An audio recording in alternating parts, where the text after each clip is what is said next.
서영아, 그 아파트 명의 절반만 나한테 넘겨. 원래 우리 돈으로 산 거잖아. 시어머니 옥분이는 며느리 명의로 된 30억짜리 강남 아파트를 노리고 있었습니다. 며느리가 거절하자 옥분이는 아들 집에 몰래 들어가 도장을 훔치고 사기꾼 브로커에게 5천만 원까지 건넸습니다. 하지만 옥분이는 몰랐습니다. 그 5천만 원이 수십 년간 숨겨온 비밀을 전부 끌어내는 뇌관이 될 줄은. 세금 폭탄, 집 경매, 그리고 길바닥에 나앉는 그날까지 옥분이의 욕심이 어떤 끝을 맞이하게 되었는지 지금부터 시작합니다.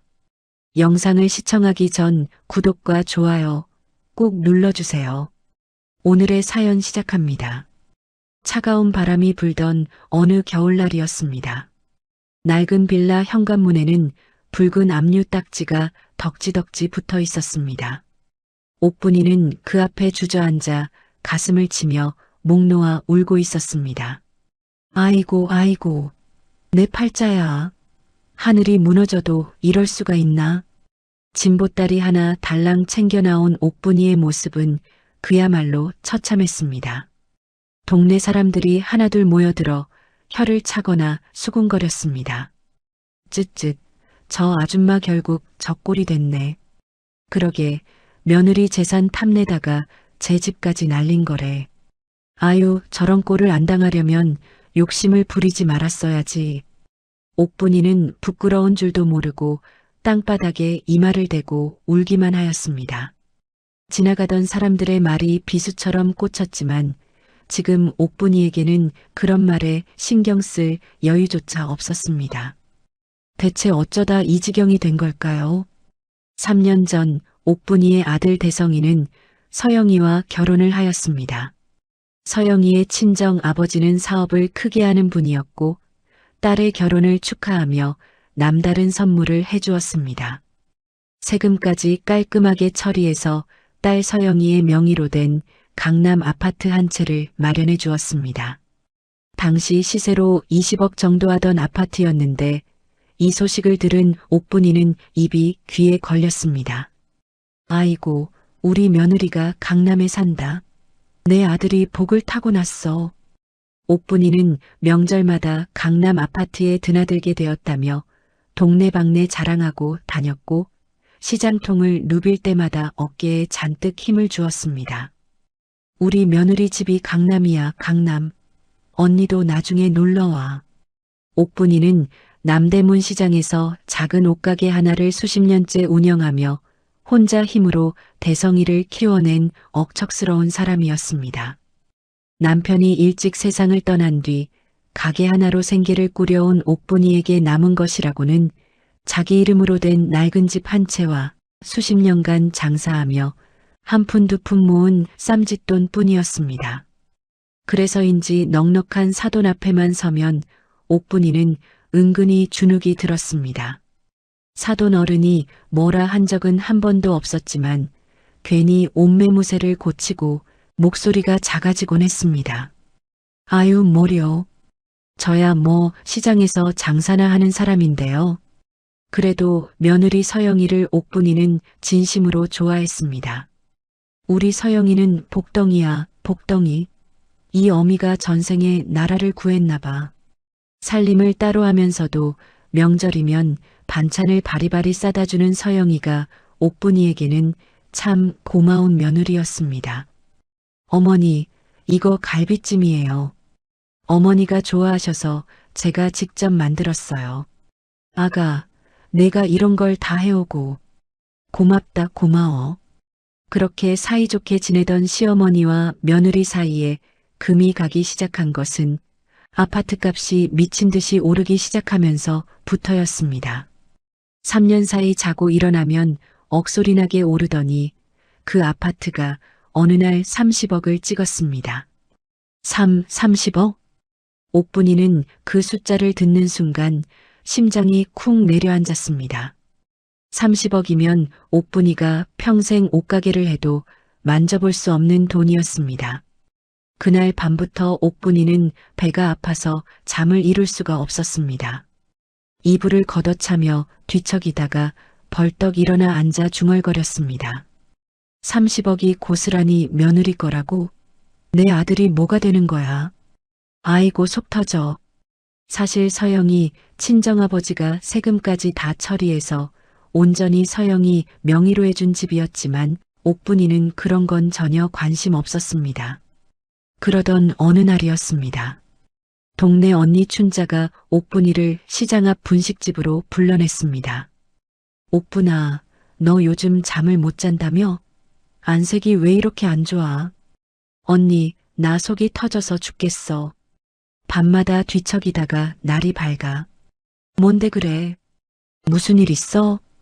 옥분이가 속사정을 하나하나 털어놓자 춘자는 떡볶이를 집어먹으며 고개를 끄덕이다가 목소리를 낮추었습니다. 야, 요즘 세상이 어떤 세상인데. 며느리들이 시댁 재산 다 빼돌린다더라. 나중에 끈 떨어지면 남 되는 거 한순간이야. 언니, 그게 무슨 소리야? 우리 서영이가 설마가 사람 잡는 거야. 내가 아는 집도 그랬어. 며느리가 진명에 다 가져가고 이혼해버렸대. 아들은 빈손으로 쫓겨났고. 옥분이의 눈이 휘둥그레졌습니다. 아니, 그럼 나중에 이혼하면 우리 대성이는? 국물도 없지. 명의가 다 며느리 거잖아. 내 아들 거는 하나도 없어. 세상에. 옥분이의 얼굴이 파랗게 질렸습니다. 춘자는 옥분이 손을 꽉 잡으며 더 바싹 다가앉았습니다. 그러니까 명의부터 반반으로 해놔야지. 지금이라도 며느리한테 말해. 그게 아들 지키는 길이야. 안 그러면 나중에 뒤통수 맞는다고. 반반으로? 그게 되는 거야? 가족끼리 하는 건데 뭐가 안 돼? 내가 시어머니잖아. 당당하게 말해. 그 말은 옥분이의 머릿속에 모처럼 박혔습니다. 그날 이후 옥분이는 사람이 달라졌습니다. 멀쩡한 며느리를 의심하기 시작하였고 서영이가 퇴근해서 안부를 물으면 눈을 흘기며 퉁명스럽게 대꾸했습니다. 어머니, 오늘 좀 피곤해 보이세요. 괜찮으세요? 괜찮긴 뭐가 괜찮아. 속이 뒤집어지는데. 네. 어디 편찮으세요? 병원 가보셔야 하는 거 아니에요? 병원은 무슨. 여자가 너무 기가 세면 집안이 망하는 법이야. 어머니, 갑자기 그게 무슨 말씀이세요?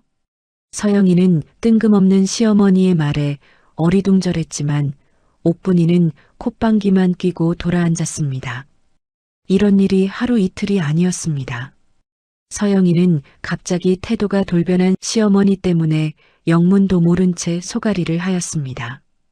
견디다 못한 서영이는 남편 대성이에게 속상한 마음을 털어놓았습니다. 여보, 어머니가 요즘 나한테 왜 그러시는 거야? 만날 때마다 가시돋친 말만 하셔. 내가 뭘 잘못한 거야? 어머니가 요즘 좀 예민하신 거야. 나이도 있으시고 갱년기라 그래. 내가 좀 참아. 참으라고? 난 매번 참기만 하잖아. 당신이 한 번이라도 중간에서 말 좀 해봐. 내가 뭘 어떻게 해. 어머니한테 대들 수도 없고.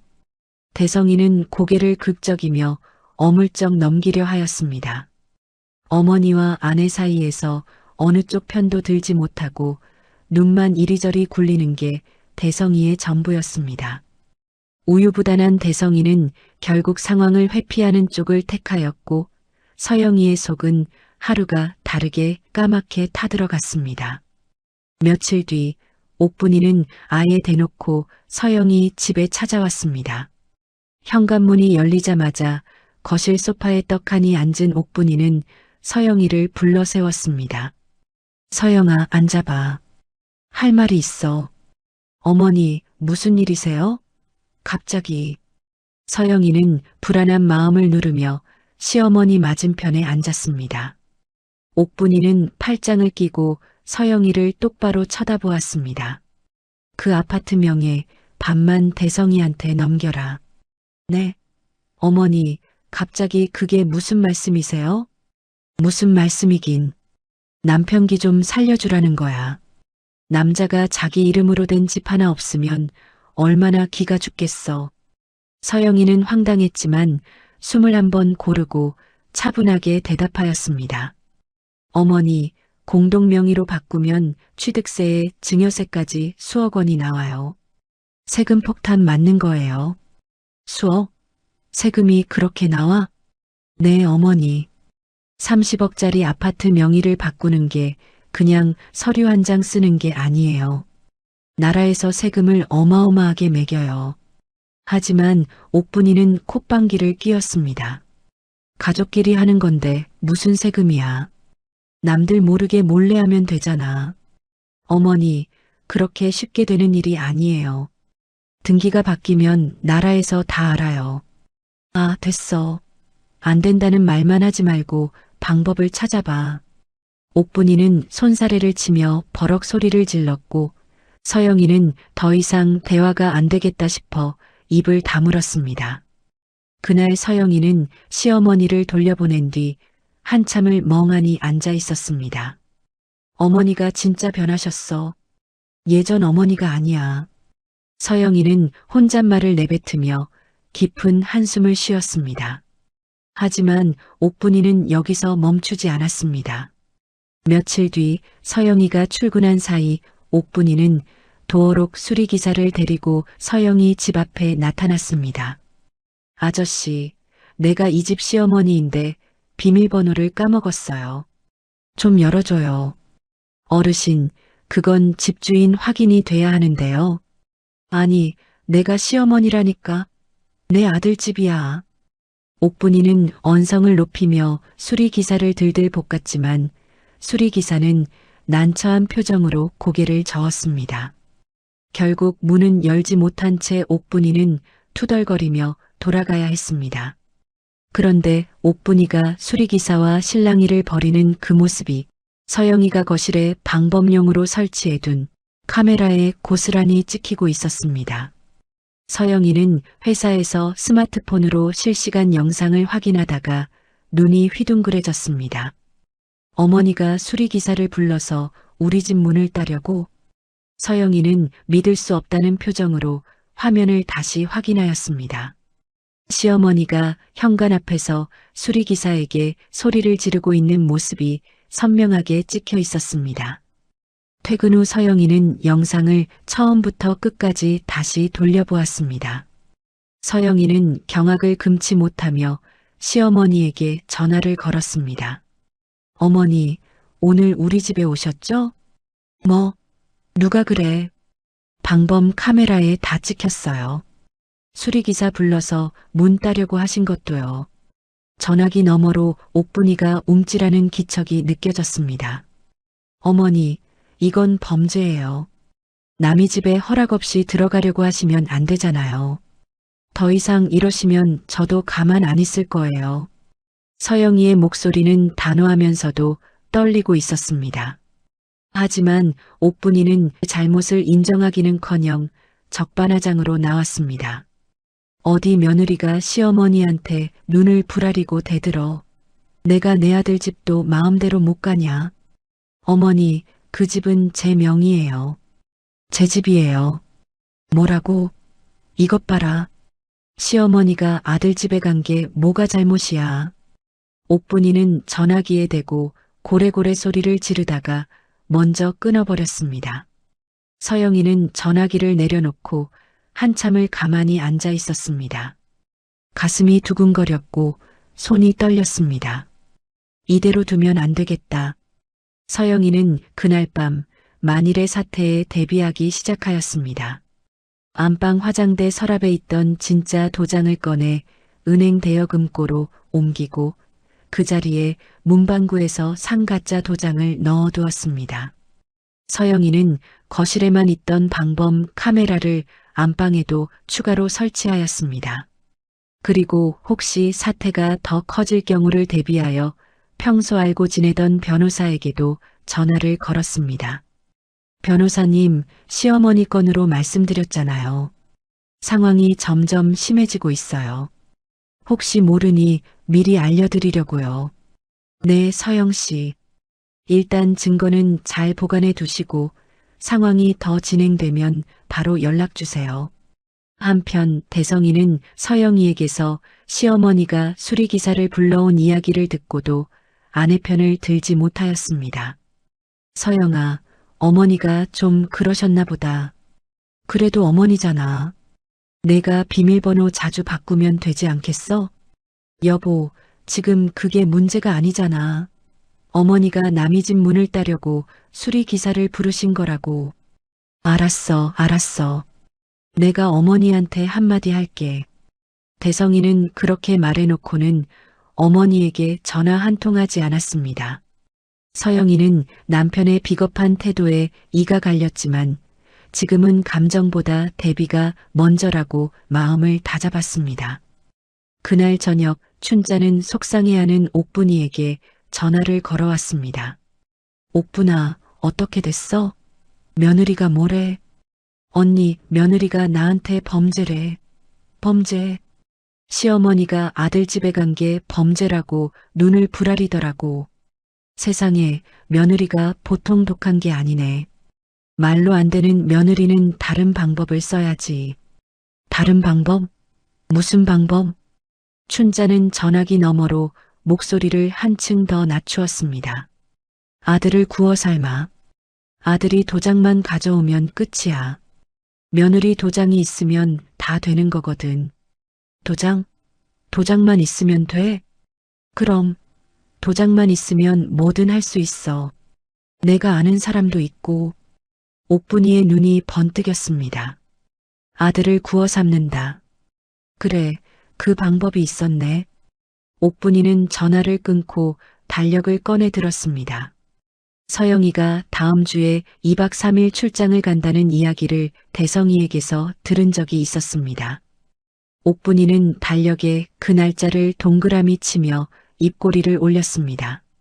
며느리가 집을 비우는 날. 그날이야. 옥분이는 며느리가 출장 가는 그날만을 손꼽아 기다리기 시작하였습니다. 드디어 서영이가 출장을 떠나는 날이 왔습니다. 서영이는 2박 3일 일정으로 부산 출장을 가게 되었고 캐리어를 끌고 현관을 나서며 대성이에게 당부하였습니다. 여보, 나 출장 다녀올게. 밥은 꼭 챙겨 먹고. 알았어, 걱정 마. 잘 다녀와. 서영이가 떠나는 것을 확인한 옥분이는 곧바로 대성이에게 전화를 걸었습니다. 대성아, 오늘 저녁에 엄마 집으로 와. 내가 좋아하는 갈비찜 해놨다. 엄마, 오늘은 좀 피곤한데. 피곤하긴. 엄마가 해준 밥 한 끼 먹는 게 뭐가 피곤해. 빨리 와. 대성이는 어머니의 성화에 못 이겨 퇴근 후 옥분이 집으로 향하였습니다. 옥분이 집 식탁에는 갈비찜은 물론이고 잡채, 전, 나물까지 한 상 거하게 차려져 있었습니다.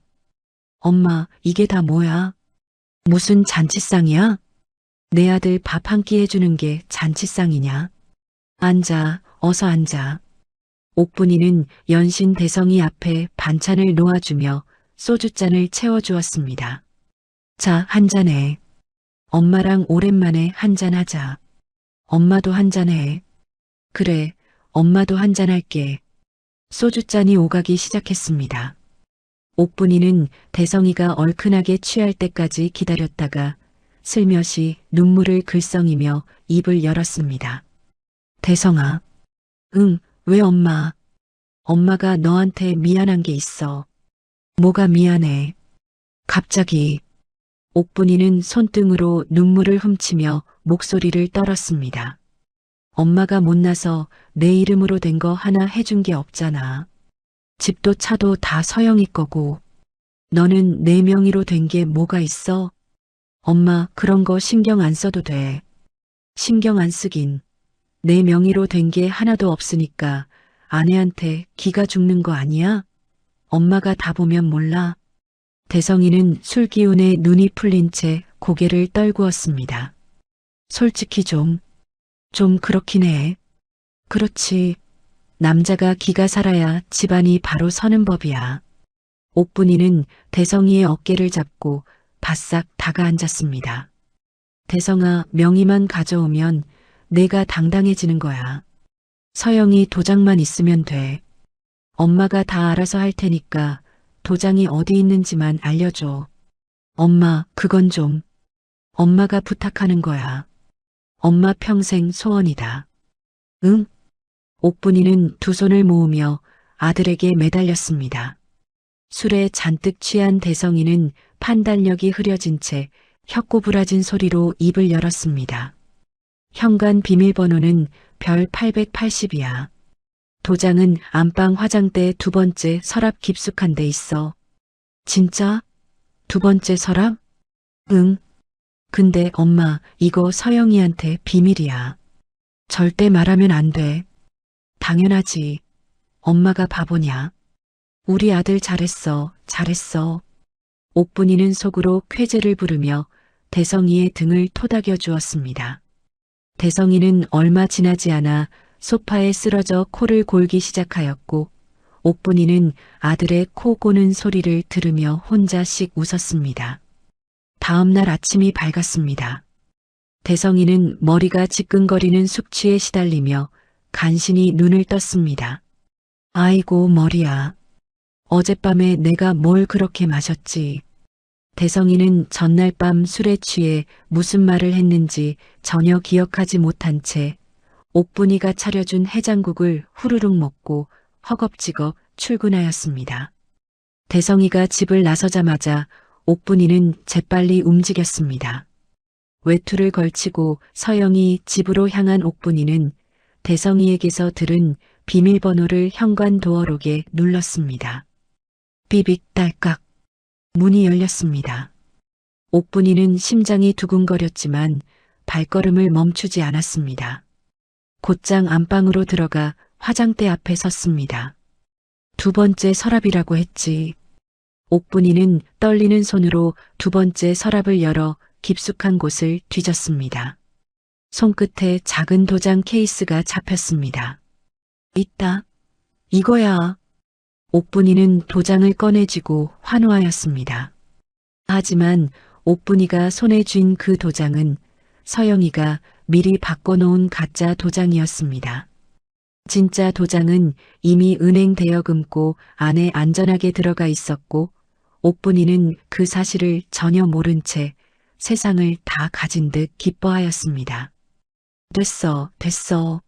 이제 다 된 거야. 옥분이는 서영이 집을 빠져나와 곧바로 춘자에게 전화를 걸었습니다. 언니, 나 해냈어. 도장 가져왔어. 진짜? 아이고, 대단하다. 우리 옥분이. 언니, 이제 어떡하면 돼? 빨리 알려줘. 내가 아는 법무사 사무장이 있어.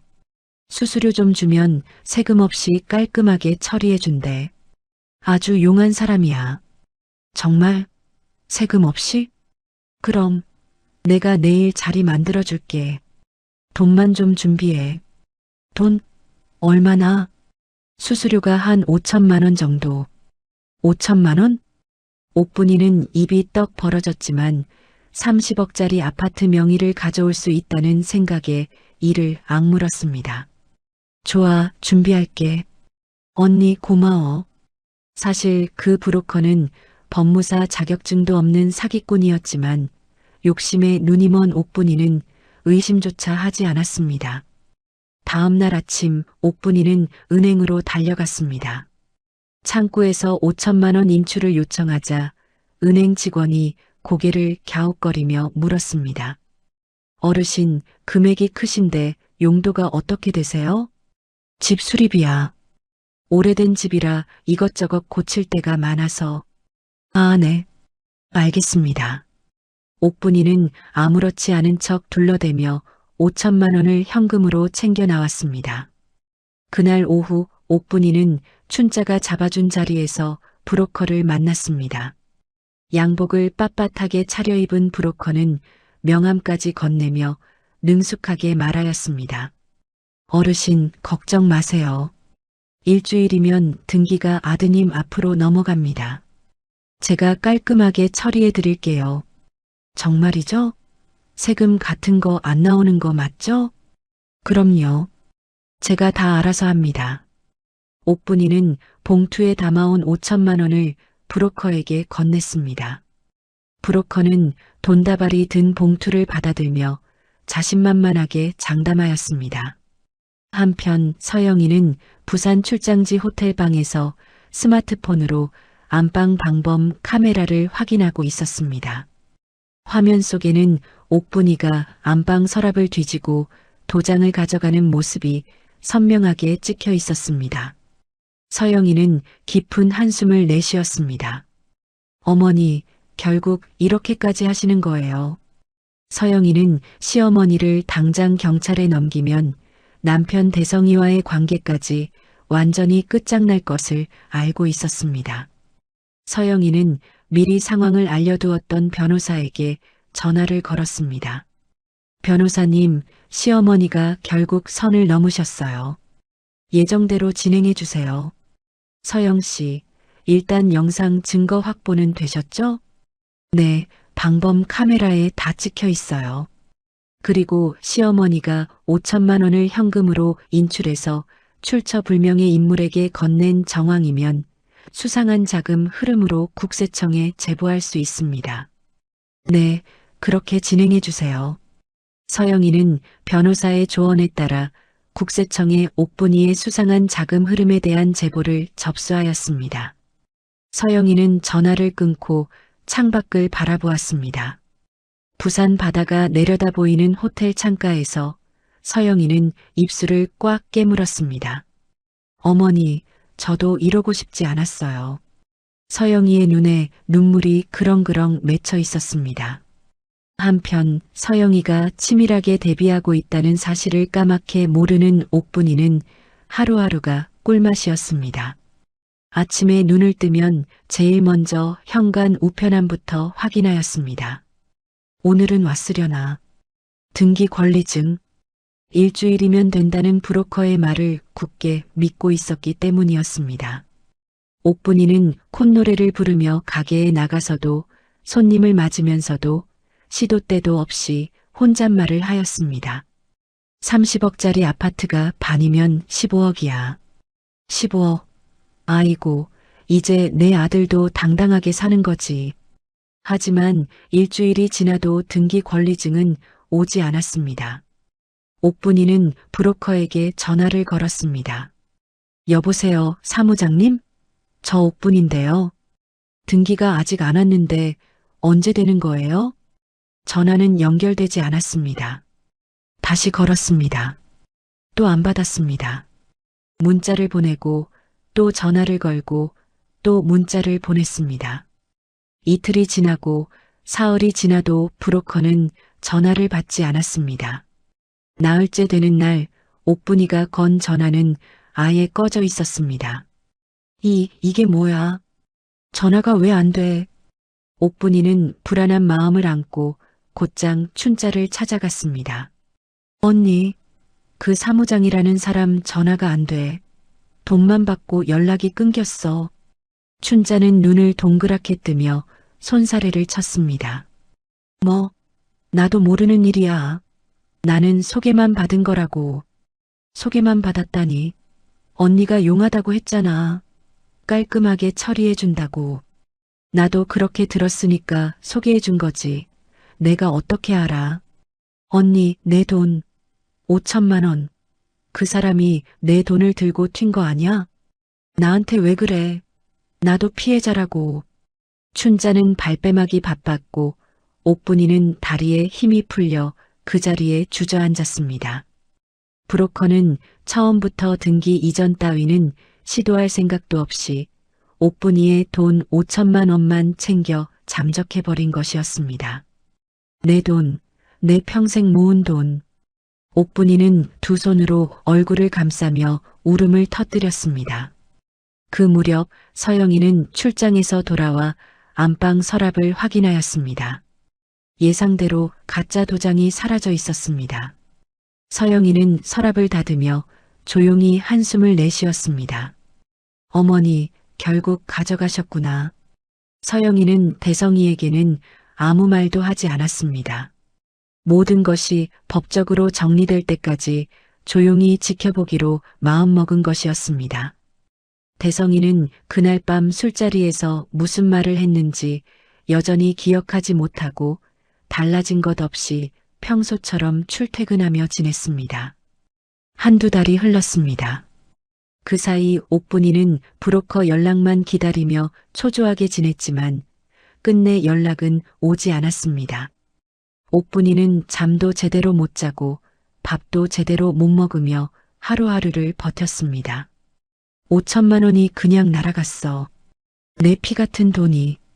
가게에서도 손님 응대가 엉망이 되었고 단골 손님들이 하나둘 발길을 끊기 시작하였습니다.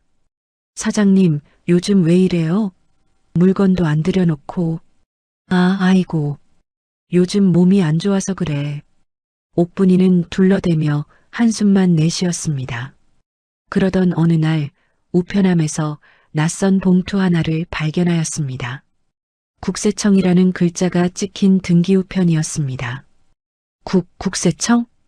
옥분이는 떨리는 손으로 봉투를 뜯었습니다.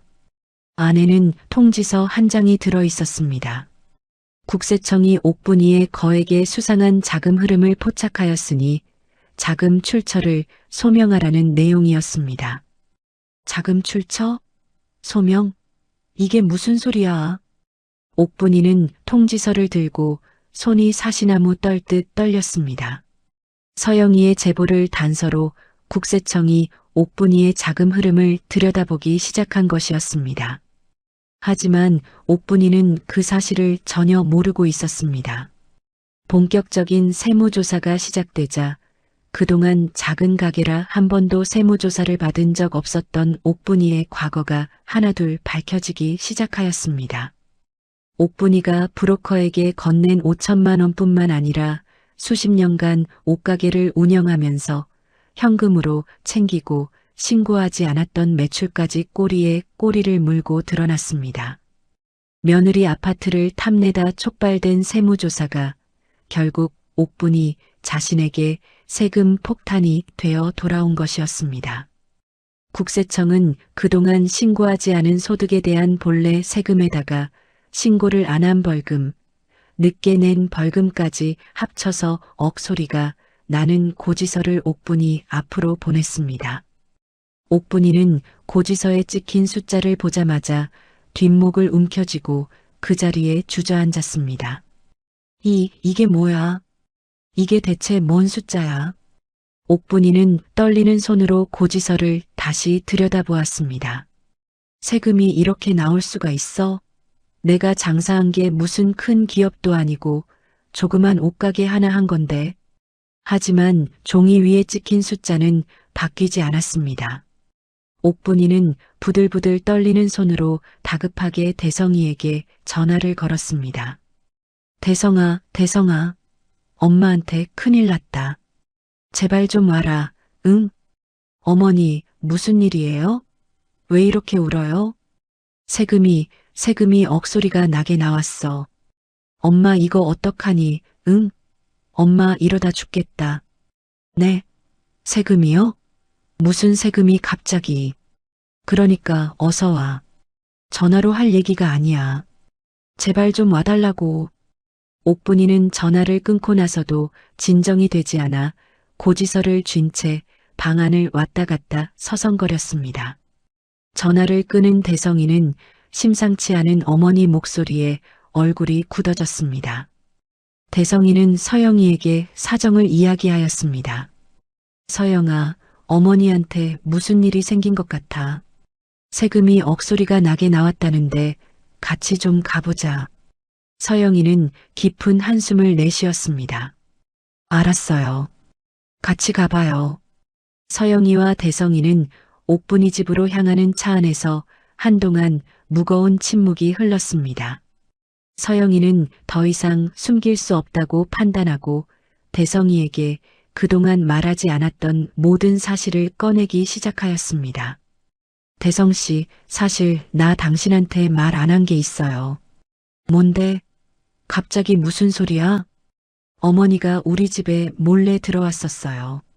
안방 서랍에서 도장도 가져가셨고요. 대성이는 운전대를 잡은 손에 힘이 들어갔습니다.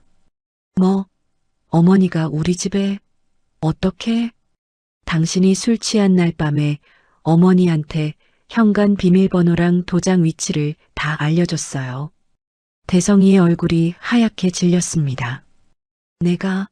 내가 그랬어? 네. 방범 카메라에 다 찍혀 있어요. 어머니가 새벽에 들어와서 서랍 열고 도장 가져가는 거. 그래서 어떻게 된 거야?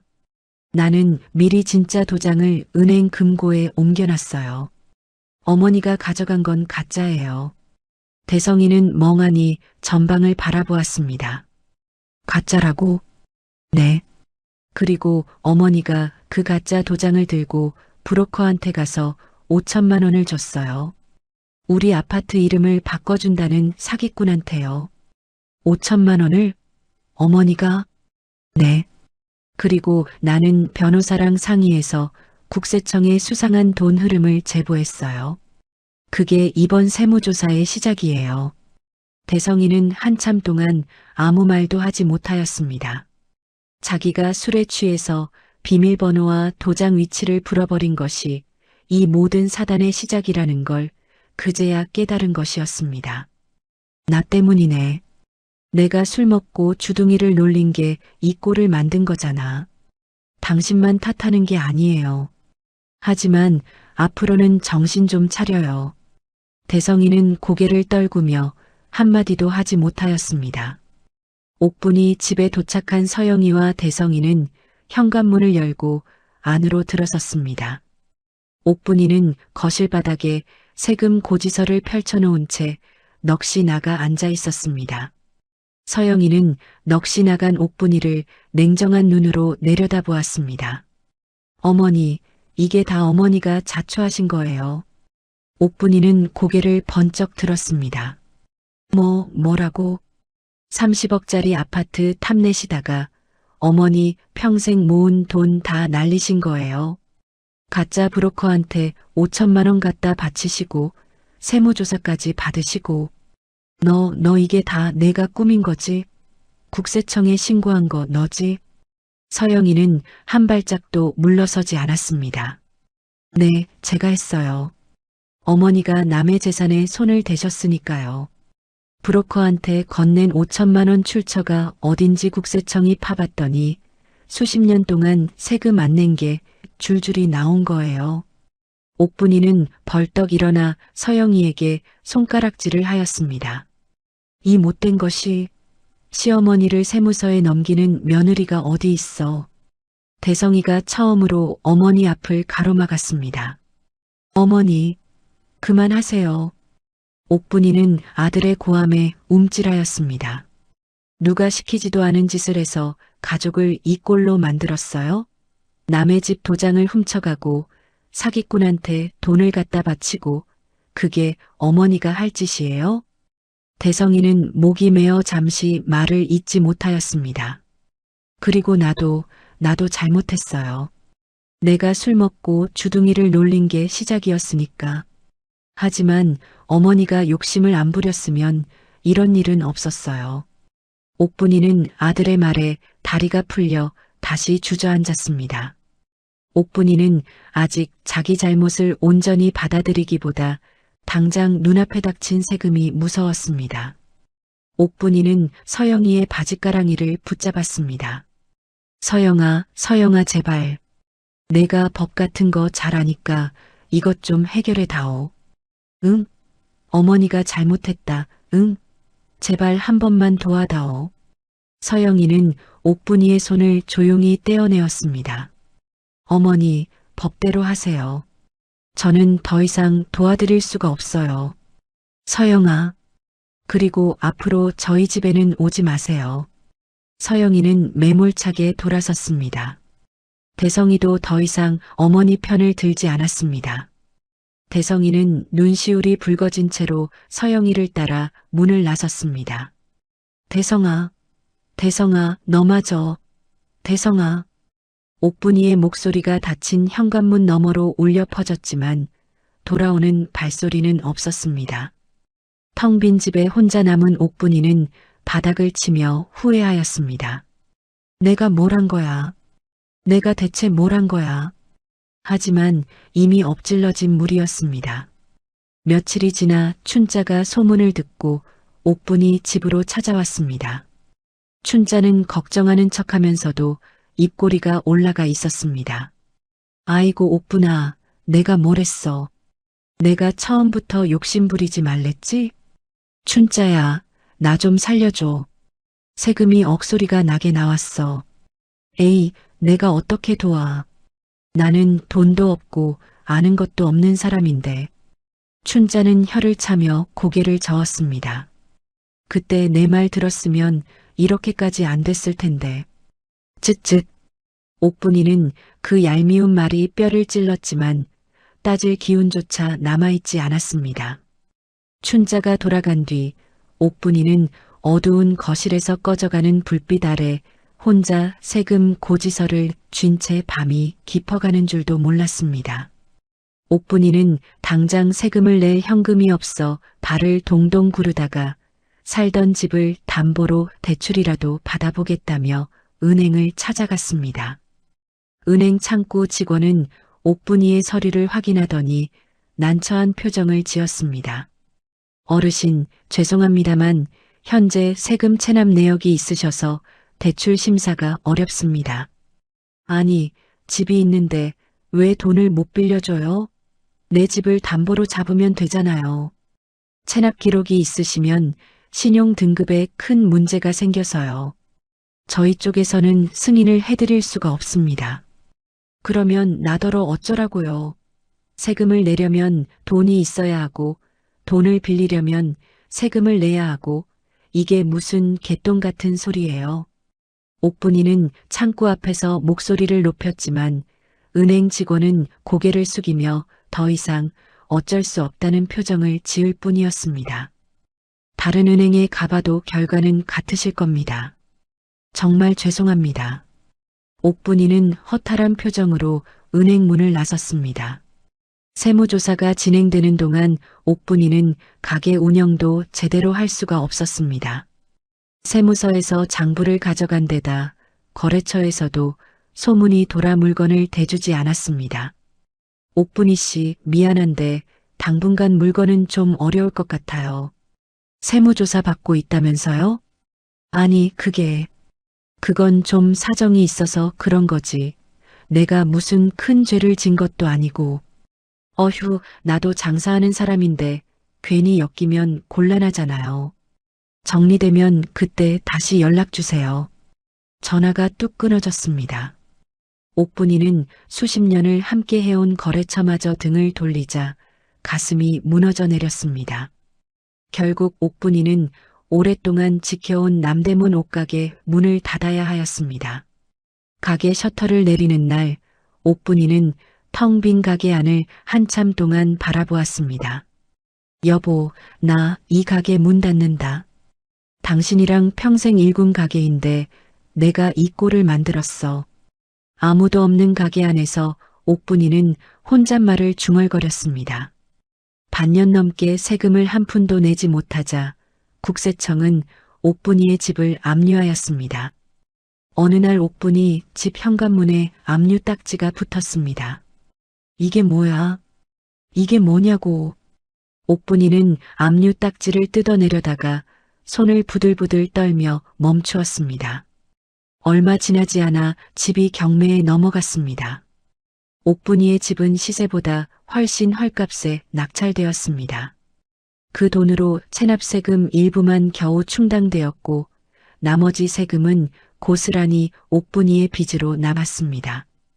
퇴거 명령이 떨어진 날 옥분이는 하루아침에 짐을 싸야 하는 신세가 되었습니다. 옥분이는 떨리는 손으로 옷가지 몇 벌과 세간살이를 보따리에 쑤셔 넣었습니다. 평생 일해서 장만한 집인데 이게 하루아침에 남의 집이 되다니. 옥분이는 지갑을 열어보았습니다. 남은 돈이라고는 고작 몇만 원뿐이었습니다. 옥분이는 그 얼마 안 되는 현금을 꼭 움켜쥐고 짐 보따리를 챙겨 집을 나섰습니다.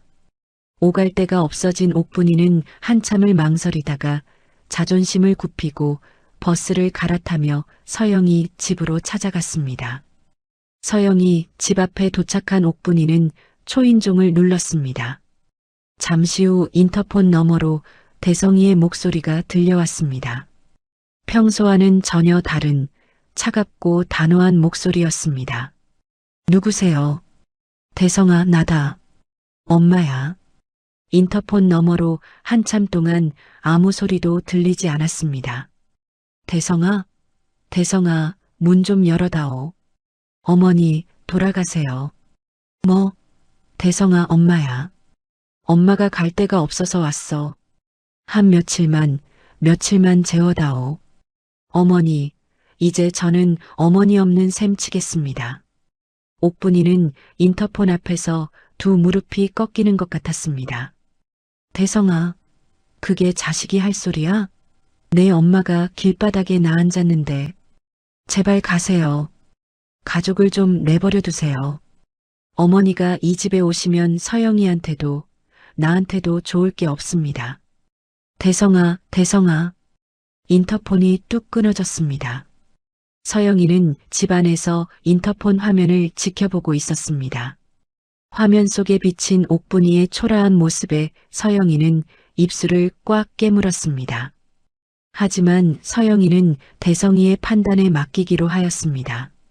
옥분이는 굳게 닫힌 문 앞에서 하염없이 눈물을 흘렸습니다. 내가 돈에 눈이 멀어서 이 꼴이 났구나. 내 자식한테 문전박대를 당하다니. 옥분이는 현관 앞 차가운 바닥에 주저앉아 한참을 울었습니다. 지나가는 사람들이 힐끗힐끗 쳐다보았지만 아무도 말을 걸지 않았습니다. 해가 지고 날이 어두워지자 옥분이는 비틀거리며 일어났습니다. 옥분이는 짐 보따리를 끌고 근처 찜질방을 찾아 들어갔습니다.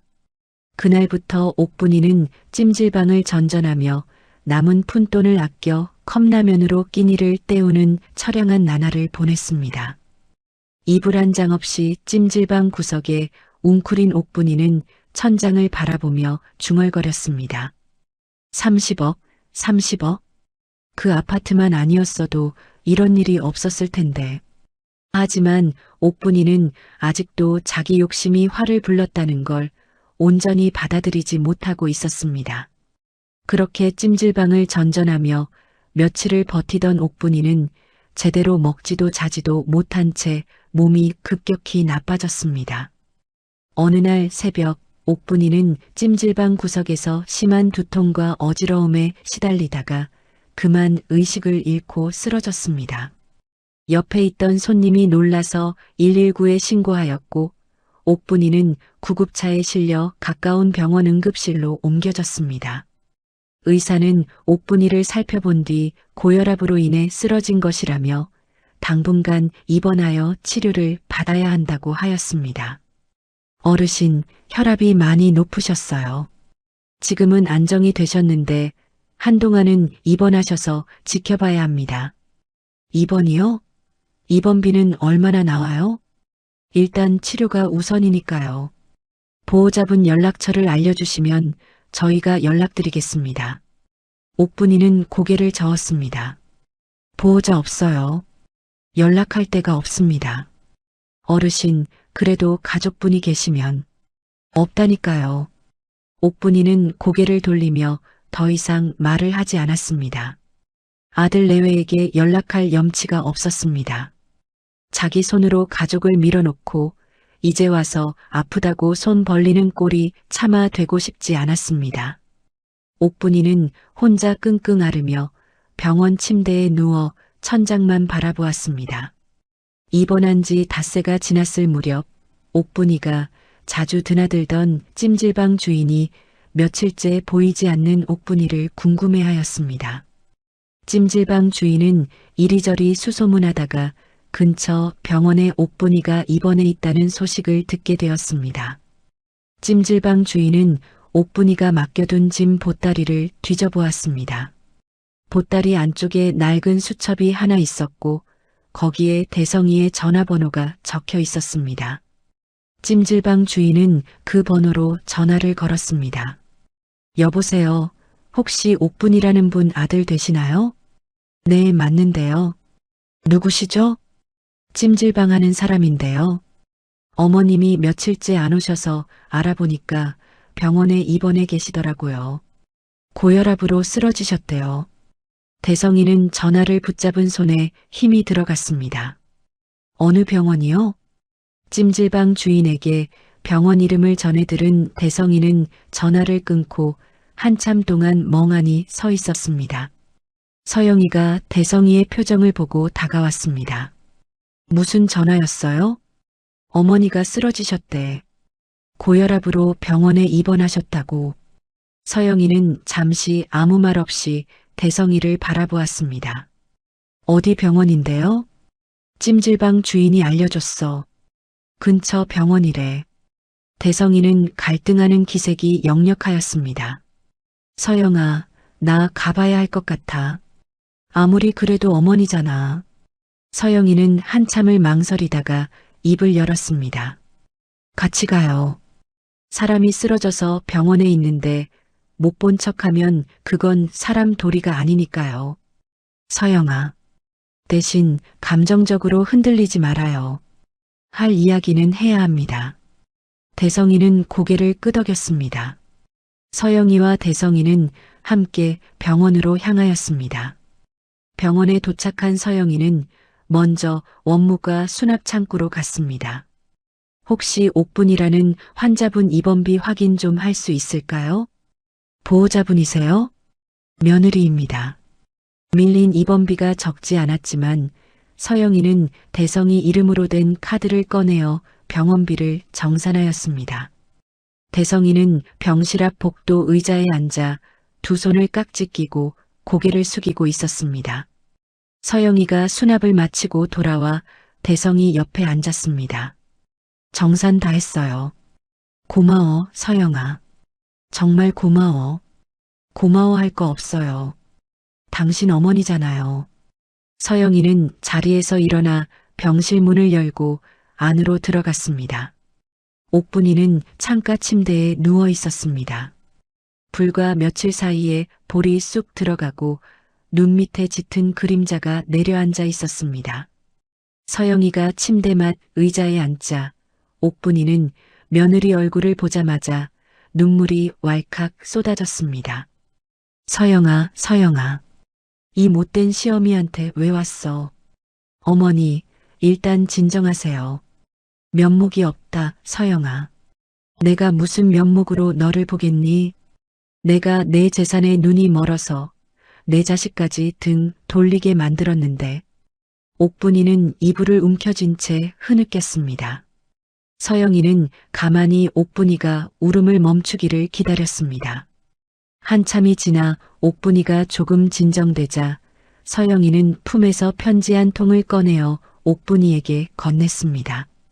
어머니, 이거 한번 읽어보세요. 이게 뭐야?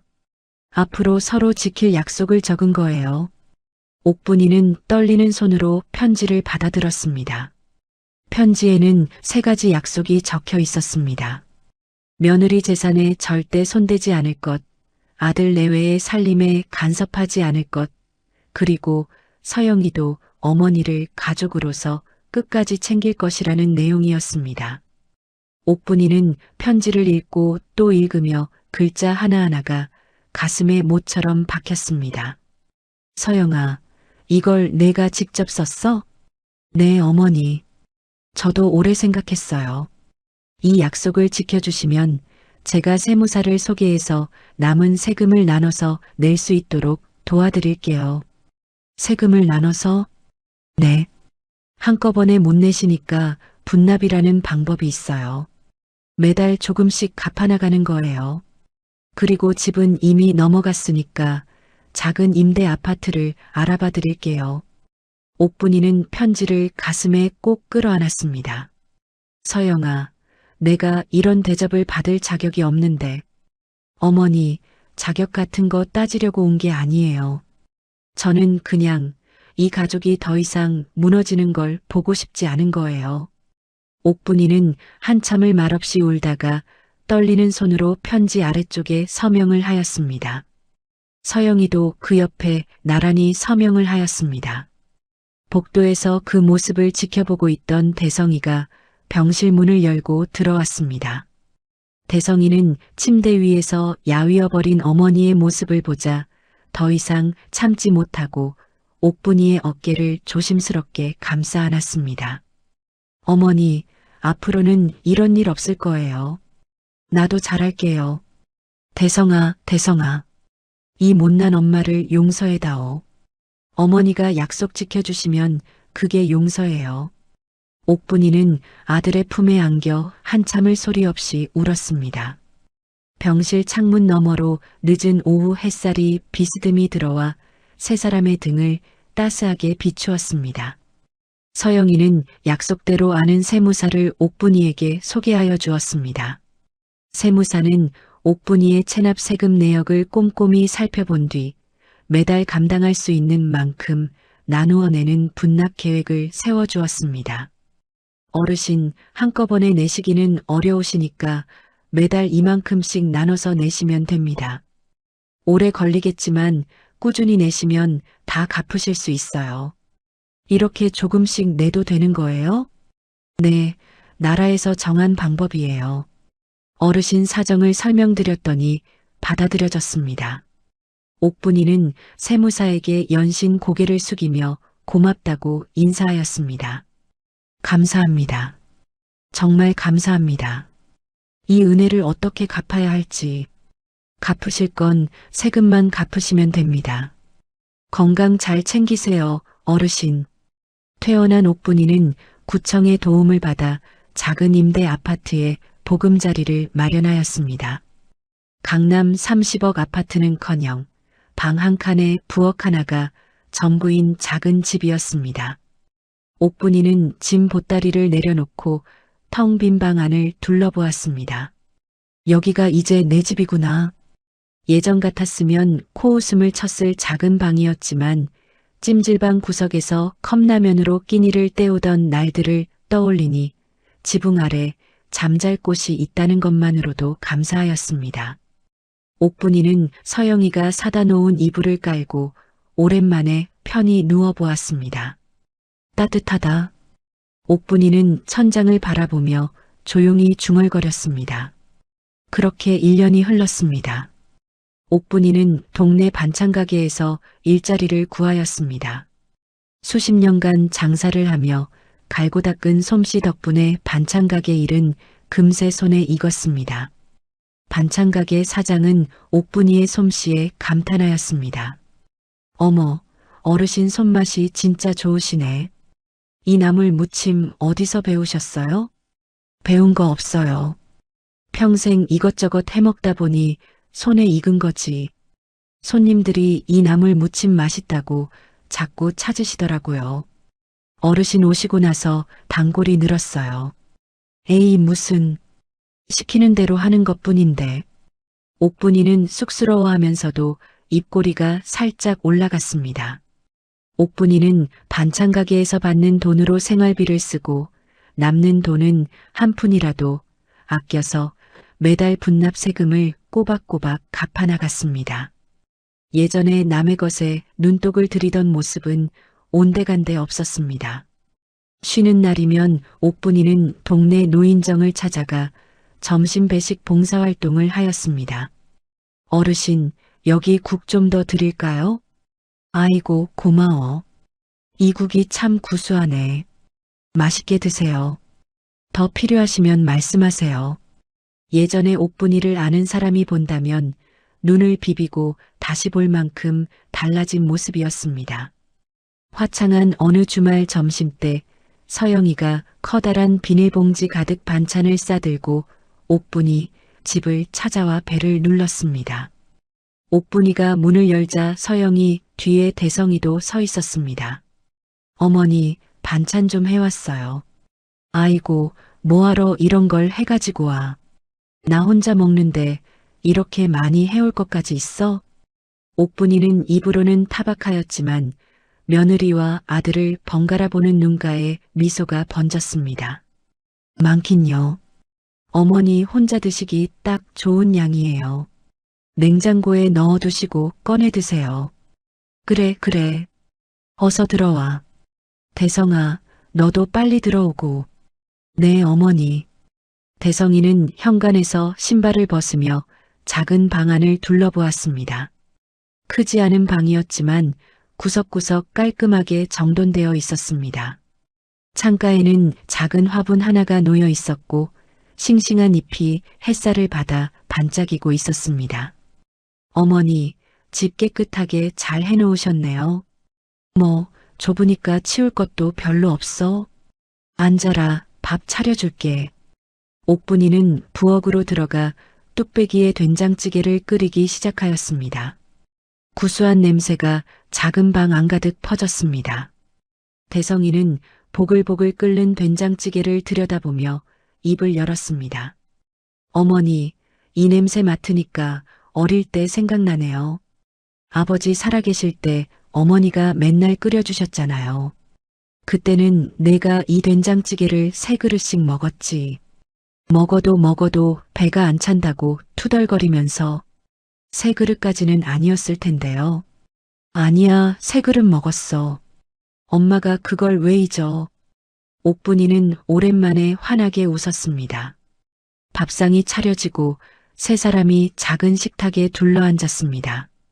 서영이는 시어머니가 끓인 된장찌개를 한 숟갈 떠 맛보았습니다. 어머니, 된장찌개 정말 맛있어요. 맛있어? 뭐 별거 안 넣었는데. 두부하고 호박 넣고 끓인 거야. 그래도 이 맛은 못 따라해요.